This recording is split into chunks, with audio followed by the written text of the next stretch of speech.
Hello student. हाँ, हम start करने जा रहे हैं क्लास 11th का dimension analysis.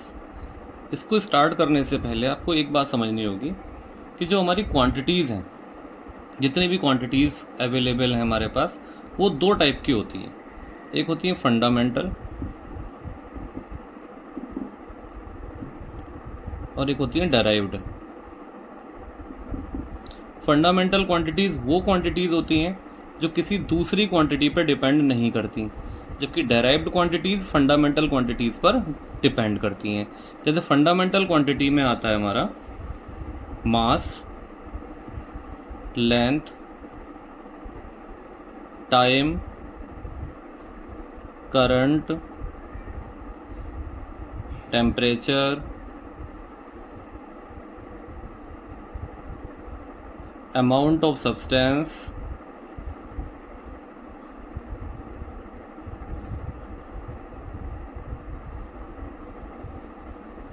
Luminous intensity.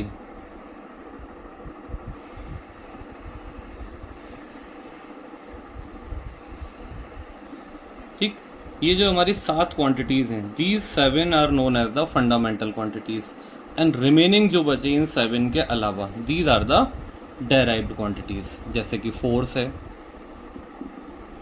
Pressure है, ठीक, और बहुत सारी क्वांटिटीज़ हैं, वेलोसिटी, एक्सेलरेशन। कुल मिला के इन 7 के अलावा बाकी जो क्वांटिटीज़ बची वो कहलाती हैं derived quantities, because they are depending on the fundamental quantities. ये फंडामेंटल क्वांटिटीज़ पर डिपेंड करती हैं। अब डेराइव्ड फंडामेंटल क्वांटिटीज़ की जो यूनिट होती हैं वो फंडामेंटल यूनिट्स कहलाती हैं। जैसे मास की क्या होगी, किलोग्राम, लेंथ की मीटर, टाइम की सेकेंड, करंट की एम्पियर, टेम्परेचर की केल्विन, अमाउंट ऑफ सब्सटेंस की मोल और ल्यूमिनस इंटेंसिटी की कैडिला। इसको CD से रिप्रेजेंट करते हैं। ठीक, अब इनकी फोर्स की न्यूटन, प्रेशर की पास्कल या न्यूटन पर मीटर स्क्वायर, वेलोसिटी मीटर पर सेकंड, एक्सेलरेशन मीटर पर सेकंड स्क्वायर। तो ये हमारी रही फंडामेंटल क्वांटिटीज़ और ये रही हमारी डायरेक्ट क्वांटिटीज।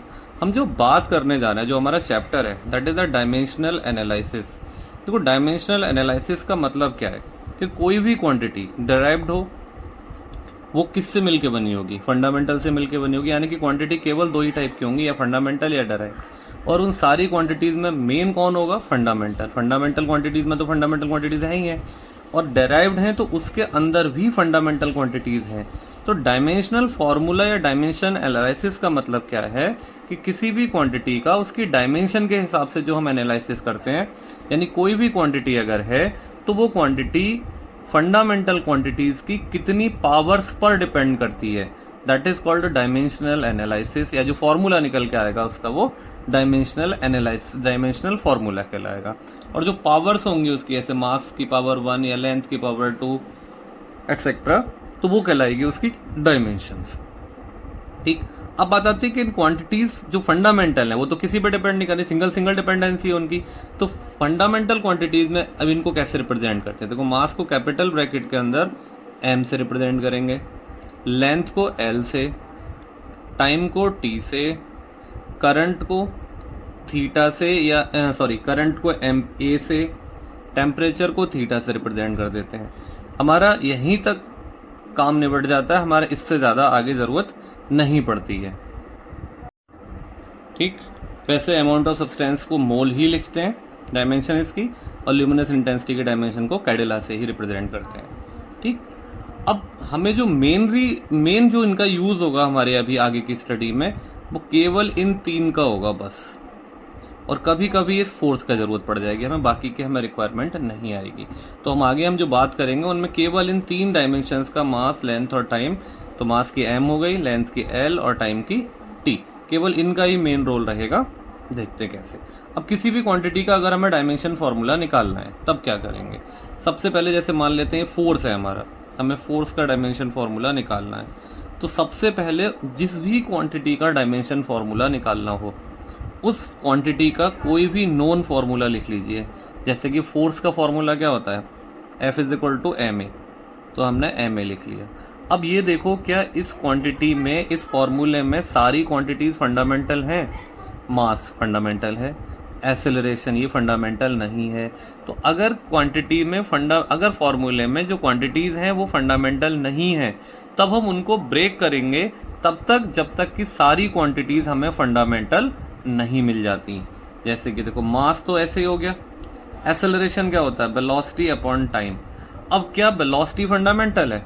वेलोसिटी फंडामेंटल नहीं है अभी भी, तो हम वेलोसिटी को फिर से ब्रेक करेंगे। तो मास और टाइम दोनों फंडामेंटल, लेकिन वेलोसिटी फंडामेंटल नहीं है, तो वेलोसिटी को क्या करेंगे? फिर से तोड़ेंगे डिस्प्लेसमेंट अपॉन टाइम में। अब देखो mass fundamental, displacement fundamental, time fundamental, ये सारी क्वांटिटीज हमारी कैसी आ गई? अब फंडामेंटल क्वांटिटीज आ गई। अब इनका जो डायमेंशन फॉर्मूला था वो हम लिखेंगे। मास क्या है? Capital M, length capital L upon time. अब देखो टाइम दो जगह है, तो एक ही बार लिख के उसकी पावर 2 कर देंगे, टी की पावर 2।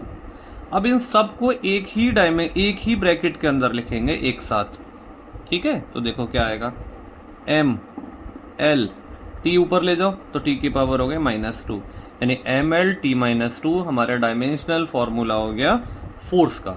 ठीक, दोबारा समझिए, जितनी भी हमारी फंडामेंटल क्वांटिटीज हैं उन फंडामेंटल क्वांटिटीज का डायमेंशन फॉर्मूला फोर्स, मास का एम, लेंथ का एल, टाइम का टी, करंट का एम्पियर ए, टेम्परेचर का थीटा, अमाउंट ऑफ सब्सटेंस का मोल ही होता है, ल्यूमिनस इंटेंसिटी का कैडेलाई होता है। ठीक है, अब हमें क्या करना है, किसी भी क्वांटिटी का अगर हमें डायमेंशन फॉर्मूला फाइंड करना है तो हम सबसे पहले उस क्वांटिटी का फॉर्मूला लिखते हैं, जो भी नॉन फॉर्मूला हमें याद होता है। अब उस फॉर्मूले में ये देखते हैं कि क्या सारी क्वांटिटीज फंडामेंटल हैं। अगर सारी क्वांटिटीज फंडामेंटल नहीं है तब हम उनको ब्रेक करते हैं फंडामेंटल क्वांटिटीज में। जैसे कि एक्सेलरेशन फंडामेंटल नहीं था तो हमने उसको ब्रेक किया वेलोसिटी अपॉन टाइम। अब क्योंकि वेलोसिटी फिर फंडामेंटल नहीं था तो हमने फिर उसको ब्रेक कर दिया डिस्प्लेसमेंट अपॉन टाइम में। अब हमें यहाँ सारी चीज़ें कैसी मिल गई? फंडामेंटल। तो मास को m से रिप्रेजेंट कर दिया, डिस्टेंस को l से, और टाइम को t से रिप्रेजेंट कर दिया। जब सब हमने एक कैपिटल ब्रैकेट के अंदर रख दिए तो this is called dimensional formula of force.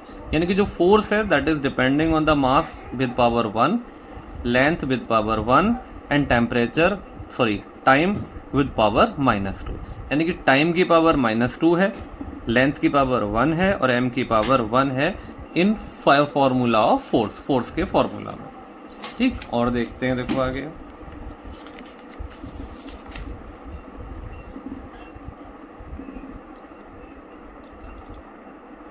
जैसे अगला हम लेते हैं pressure.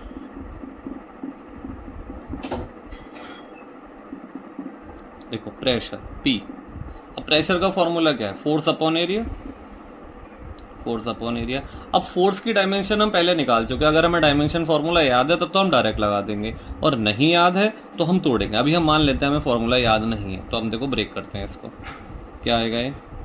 Force M A upon A area है, ये ए एक्सेलरेशन है। अब देखो मास तो फंडामेंटल है तो मास को नहीं ब्रेक करेंगे, acceleration velocity upon time. Area होता है लेंथ इंटू ब्रेथ, तो लेंथ इंटू लेंथ लिख लो, चाहे एल स्क्वायर लिख लो, कुछ भी लिख लो, क्योंकि लेंथ इंटू मतलब साइड का स्क्वायर ही आता है उसमें, चाहे लेंथ इंटू लेंथ है, चाहे ब्रेथ इंटू लेंथ है, चाहे रेडियस का स्क्वायर है। हर टाइप के एरिया में जो साइड होगी, जो भी लेंथ होगी उसका स्क्वायर बनेगा, जो डायमेंशन में बनेगा वो स्क्वायर बनेगा। ठीक, देखो अब आगे। अब ये तो टूट गए, फंडामेंटल कौन है? वेलोसिटी फंडामेंटल नहीं है, इसको फिर तोड़ेंगे हम। एम, ये एल का स्क्वायर हो गया और टी, और वेलोसिटी तोड़ दो डिस्प्लेसमेंट अपॉन टाइम में, तो कितना हो गया? एम एस और ये एल स्क्वायर और ये टी स्क्वायर। ठीक है, जरा डायमेंशन फॉर्मूला लिखो। मास का M, L upon L square और टी स्क्वायर। देखो एल स्क्वायर से एक एल ऊपर सारे ले जाओ इनको, तो एम, एल बचा -2 और ये +1, तो एल केवल -1 बचा, टी ऊपर ले गए -2 बचा, यानी ml -1 t -2 is the dimensional formula of pressure. ठीक है, तो क्या करा हमने, प्रेशर का पहले फॉर्मूला लिखा फोर्स अपॉन एरिया, उसको तब तक ब्रेक करा हमने जब तक हमें सारे फंडामेंटल क्वांटिटीज़ नहीं मिल गई। जब सारी फंडामेंटल क्वांटिटीज़ हमें मिल गई फिर हमने उसके सबकी डायमेंशन फार्मूला लिख लिया, और जो हमारा फार्मूला निकल के आया वो हमारा हो गया डायमेंशनल फार्मूला। अब देखो जैसे 2-3 फार्मूले हैं जो बहुत टफ लगते हैं, जैसे ग्रेविटेशन कांस्टेंट कैपिटल जी, इसका फार्मूला टफ लगता है, निकालते हैं। देखो इसका फार्मूला कैसे निकालेंगे, बताओ ग्रेविटेशन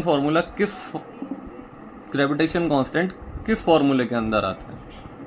9th में पढ़ा होगा, F equal to G m1 m2 upon R square. हमें किसका डायमेंशन निकालना है? जी का, तो जी छोड़ दो, बाकी सब एक साइड ले आओ। तो G is equal to F R square upon m1 m2। अब देखो f की डायमेंशन फार्मूला आप डायरेक्ट चाहो डायरेक्ट लगा सकते हो, या फिर से ब्रेक करना चाहो फिर से ब्रेक कर लो। अब हम बार बार ब्रेक नहीं करेंगे, जब हमें फार्मूला याद हो जाता है तो फिर हम सीधे लगाएंगे। जैसे f का dimension formula mlt-2 direct use कर लो। आर स्क्वायर लेंथ है तो लेंथ का स्क्वायर अपॉन m मास है दोनों ये, तो m स्क्वायर। जरा ऊपर ले जाओ, देखो m एक प्लस का 2 माइनस के, तो ऊपर जाके क्या हो गया m माइनस का 1, l 1 और 2 ये, तो l की हो गई 3, और t कितना है -2, तो t -2, तो m minus 1 l cube t -2, ये हमारा डायमेंशन फार्मूला हो गया कैपिटल G का। ठीक, अब निकालते हैं एनर्जी का डायमेंशन फार्मूला। देखो एनर्जी क्या होती है, E एनर्जी क्या है? एनर्जी को हम वर्क भी कहते हैं, और वर्क का फॉर्मूला क्या होता है? फोर्स इंटू डिस्टेंस, ये डिस्प्लेसमेंट, तो F इंटू डी। F की डायमेंशन हमें याद है mlt-2, डिस्प्लेसमेंट क्या होगा? डिस्टेंस यानी कि L, तो फॉर्मूला हो गया ml2 और t-2, ये हो गया डायमेंशन फार्मूला ऑफ एनर्जी। अब एनर्जी कोई सी भी हो, काइनेटिक हो, पोटेंशियल हो, इलेक्ट्रिक हो, मैग्नेटिक हो, कोई सी भी एनर्जी हो, सारी एनर्जी का डायमेंशन फार्मूला क्या रहेगा? सेम रहेगा। ठीक है, अब निकालते हैं फ्रीक्वेंसी।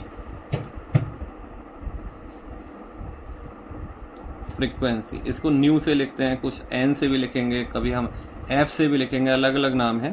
फ्रीक्वेंसी होती है 1 टाइम पीरियड, तो इसका फॉर्मूला क्या होगा? 1/t, यानी कितना हो गया? t-1। अब इसको आप या तो t-1 लिख दो, लेकिन जो इसका स्टैंडर्ड नोटेशन है उसमें जो क्वांटिटीज नहीं होती हैं उनकी पावर 0 लिख देते हैं, m0, l0 और t-1। ठीक, तो ये हमारे स्टैंडर्ड नोटेशन के हिसाब से फ्रीक्वेंसी की डायमेंशन आ गई। ठीक है, अब एक सबसे ज़्यादा परेशान करता है प्लांक्स कांस्टेंट, निकालते हैं उसकी डायमेंशन भी। बस आपको ये पता होना चाहिए कि वो क्वांटिटी किस फॉर्मूले में आती है। Planck's constant,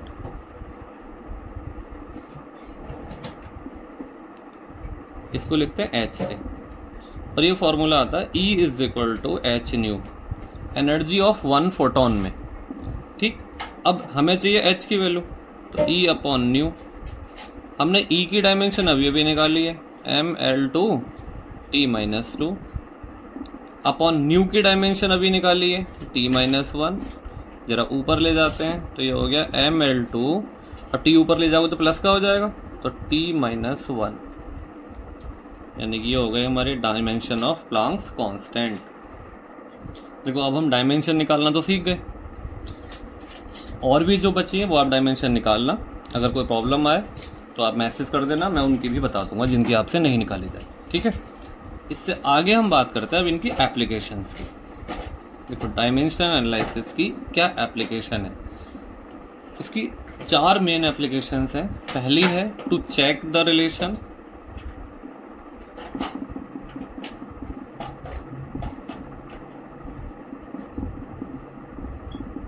correctness of relation. दूसरी है अगर रिलेशन गलत आता है सपोज करो, तो टू करेक्ट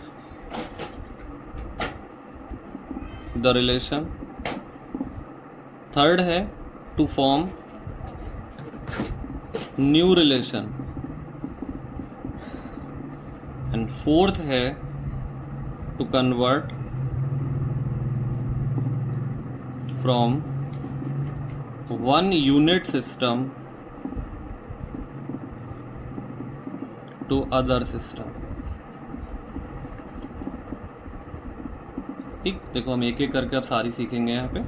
तो पहला क्या है हमारा, to check the correctness of the relation. कोई भी रिलेशन या कोई भी फॉर्मूला आपको दिया जाएगा तो वो आपसे चेक करवाएगा कि ये फॉर्मूला सही है या गलत है। मान लेते हैं कोई भी फॉर्मूला, जैसे सपोज करो t is equal to 2 pi L upon जी।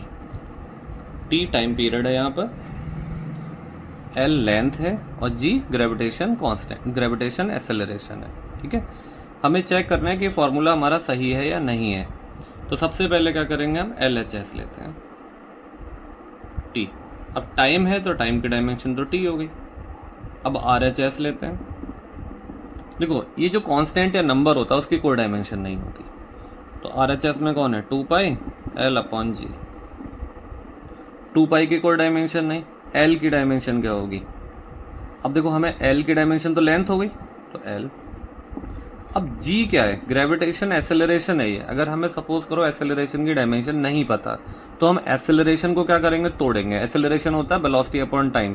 कोई सा भी एक्सेलरेशन हो उसको हम सीधा सीधा जनरल फॉर्मूला से तोड़ देंगे, यानी कि वेलोसिटी और अपॉन टाइम, तो लेंथ। अब वेलोसिटी टाइम नीचे से ऊपर चला जाएगा, टाइम। ठीक, अब वेलोसिटी फंडामेंटल तो है नहीं, फिर टूटेगी डिस्टेंस अपॉन टाइम में। ठीक है, तो अभी क्या बचा, L upon L S, time फिर ऊपर चला गया यानी कि टी स्क्वायर। तो यहाँ पर अगर हम डायमेंशन निकालें तो क्या आएगी, देखो L टी स्क्वायर की टी स्क्वायर और अपॉन L। तो L से L डायमेंशन कैंसिल होगी, कौन बचा, टी स्क्वायर। यानी RHS की वैल्यू आती है टी स्क्वायर और LHS की वैल्यू क्या है, टी। RHS की टी स्क्वायर। क्या रिलेशन सही है ये, क्या LHS इक्वल टू है RHS के, नहीं है। इसका मतलब क्या है कि जो हमारा रिलेशन है वो रॉन्ग है, जो दिया हुआ, जो हमने रिलेशन हमें दिया हुआ था वो गलत है। अब क्या करेंगे, देखो अब चेकिंग हो गई, अब क्या करेंगे, करेक्ट द रिलेशन। हम इस रिलेशन को अब सही करेंगे जो इसमें गलती है। देखो गलत क्या है इस रिलेशन के अंदर, इस रिलेशन में जो गलत है वो ये है कि टी एल और जी पे तो डिपेंड कर रहा है, लेकिन एल और जी की जो पावर्स हैं, जैसे एल की पावर 1 है और जी की पावर -1 है, इसमें कहीं ना कहीं कुछ गलत है। उस गलती को ही हम सुधारेंगे, यानी कि उसी को हम करेक्ट करेंगे जो इसमें एरर है। देखते हैं कैसे करेंगे।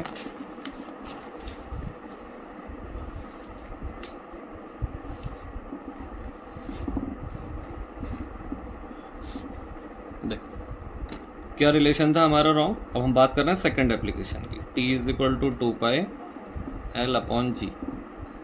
इसको हम करेक्ट कर रहे हैं, टू करेक्ट। देखो हम क्या करेंगे, t को डायरेक्टली प्रोपोर्शनल कर देंगे l और g के। जो t l अपॉन जी था यानी l की पावर 1 g की पावर -1, वो हम छोड़ देते हैं।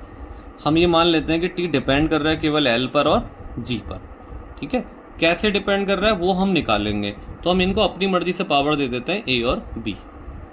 अब प्रोपोर्शनलिटी हटा लो तो एक कांस्टेंट दे दो, l की पावर a g की पावर b। अब दोनों साइड की डायमेंशन लिखो। t की डायमेंशन क्या आएगी, t या m0 l0 और t। स्टैंडर्ड फॉर्मेट में ये आएगी, वैसे आप नॉर्मल t भी लिख सकते हो, कोई प्रॉब्लम नहीं है।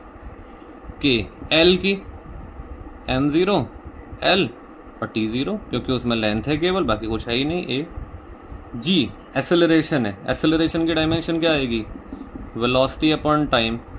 वेलोसिटी को तोड़ दो, डिस्टेंस अपॉन टाइम, टाइम तो कितनी हो गई है, l अपॉन टी स्क्वायर, यानी कि डायमेंशन हो गई LT -2। तो LT यानी m0 LT -2 और पावर b। अब देखो m की पावर 0, l की पावर 0 और t के m की सारी पावर एक साथ करो, l की पावर एक साथ और t की पावर एक साथ। देखो m की पावर 0 1 से मल्टीप्लाई हुआ तो 0 हो गया, यहाँ पे भी 0 1 b से मल्टीप्लाई हुआ 0, तो m की पावर तो 0 ही रही। l की पावर a यहाँ पे कितनी है, b प्लस b। t की पावर यहाँ तो 0 है, यहाँ कितनी है, -2b। अब दोनों साइड पावर का कंपेयर करो, क्योंकि अगर दोनों साइड पावर सेम नहीं होगी तो फॉर्मूला सही नहीं होगा। दोनों साइड पावर का कंपेयर करो तो देखो क्या आएगा, m की पावर 0 है तो 0 ही रही, छोड़ दो। a प्लस b l की पावर, इधर l की पावर 0 तो लिख दो, यहाँ t की पावर -2b और यहाँ टी की पावर 1, तो यहाँ b की वैल्यू आ गई माइनस का 1/2। ये वैल्यू हम यहाँ लगाते हैं तो देखो क्या आएगा, a प्लस -1/2 इक्वल टू 0, यानी a minus 1/2 equal to 0, then a is equal to 1/2। a और b की वैल्यू आ गई। अब देखो t का फॉर्मूला लिखो, k l की पावर 1/2, g की पावर -1/2, तो t इज इक्वल टू हो गया k under root l over g। अब k की वैल्यू ये जो दे रखी थी हमें 2 पाई, हम यही यूज़ कर लेंगे। अगर ये नहीं दी होती तो हम इसको k की फॉर्मेट में ही आंसर को छोड़ देते, हम इसमें कोई वैल्यू नहीं लगाते, क्योंकि डायमेंशन मेथड का ये ड्रॉबैक भी है कि अगर हमें प्रोपोर्शनलिटी कांस्टेंट नहीं पता है तो हम उसको फाइंड आउट नहीं कर सकते। तो t इज इक्वल टू क्या हो गया, 2 pi under root l over g। ये क्या हो गया हमारा, पहले हमने रिलेशन को चेक कर लिया, रिलेशन गलत आया, फिर हमने उस रिलेशन को सही कर दिया। अब हम चलते हैं थर्ड एप्लीकेशन की तरफ। देखो थर्ड एप्लीकेशन क्या कहता है, to form the new relation, यानी कि अगर कोई क्वांटिटी कुछ नंबर ऑफ क्वांटिटीज पर डिपेंड करती है तब हम उसका रिलेशन कैसे फॉर्म करेंगे। Third, to form new relation.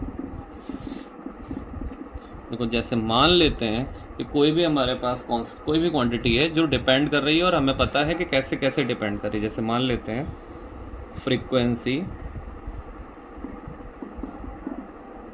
Of vibration of a string new depend on length of a string, tension in the string, length of a string L, tension in a string T, and mass per unit length small m। ठीक है, then find relation for frequency by dimension method।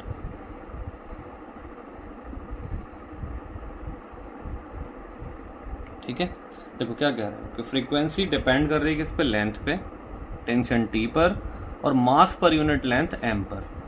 तो जैसे जैसे dependency हम directly लिख देते हैं। तो फ्रीक्वेंसी डिपेंड कर रही है किस पे, लेंथ पे, टेंशन पे और मास पर यूनिट लेंथ एम पर। ठीक है, अब इनको अपनी मर्जी से पावर दे दो, ए बी और सी। फ्रीक्वेंसी इज इक्वल टू के एल की पावर ए, टी की पावर बी और एम की पावर सी। अब देखो वही जो करेक्शन वाला फॉर्मेट था वही सेम आ गया, वही हम आगे लेके चलेंगे। दोनों साइड डायमेंशन लिखो। अब मैं एम स्टैंडर्ड फॉर्म नहीं लिख रहा, सीधे लिख दे रहा हूँ, टी -1, के एल पावर कितनी है, ए, टी की टी टेंशन। अभी टेंशन क्या है भाई, देखो टेंशन होता है फोर्स, तो फोर्स की डायमेंशन क्या होती है, MLT -2। बी एम को वो खुद कह रहा है मास पर यूनिट लेंथ, यानी कि मास अपॉन लेंथ, इसका मतलब ML -1 पावर सी। क्या करेंगे अब हम, पावर सही करो, m की पावर एक साथ करो। देखो m की पावर कितनी है, b, यहाँ m की पावर c तो प्लस का c, l की पावर a, यहाँ b प्लस b और यहाँ c तो माइनस का c, t की पावर -2b। ठीक, देखो आ गया। अभी दोनों पावर सही हो गई, जरा कंपेयर कराओ पावर। तो क्या आएगा, on comparing of power, on comparing power of m, l and t। तो देखो m की पावर b प्लस c, इधर कुछ नहीं है तो 0, l की power a plus b minus c, इधर कुछ नहीं तो 0, t की power -2b is equal to -1। कितना आ जाएगा देखो, b इज इक्वल टू, ये माइनस से माइनस खत्म, 1/2। ठीक, इससे ले लो जरा इसकी वैल्यू, तो 1/2 plus C is equal to 0, this implies C is equal to -1/2। B और सी आ गया, यहाँ लगाओ, ए प्लस 1/2 माइनस और -1/2 इज इक्वल टू 0, तो ए प्लस ये हो गया 1/2 प्लस 1/2 0, यानी a plus 1 equal to 0, then a equal to -1। ठीक है, ये तीनों वैल्यू उठा के यहाँ वाली क्वेश्चन में लगाओ। तो देखो न्यू इज इक्वल टू के एल की पावर a, ये का मतलब -1, t की पावर b, b का मतलब 1/2, और m की पावर c, c का मतलब -1/2। तो nu is equal to K upon L under root T upon M. ये हमारा नया रिलेशन आ गया फ्रीक्वेंसी के लिए। अब इसमें प्रॉब्लम क्या है कि डायमेंशन के जो कांस्टेंट लगाया था हमने प्रोपोर्शनलिटी, उसकी वैल्यू हम इसमें नहीं पता लगा सकते। ठीक, ये रही हमारी थर्ड एप्लीकेशन। अब आती है नेक्स्ट एप्लीकेशन, फोर्थ। देखो फोर्थ एप्लीकेशन क्या कहती है, conversion from one unit system to another unit system.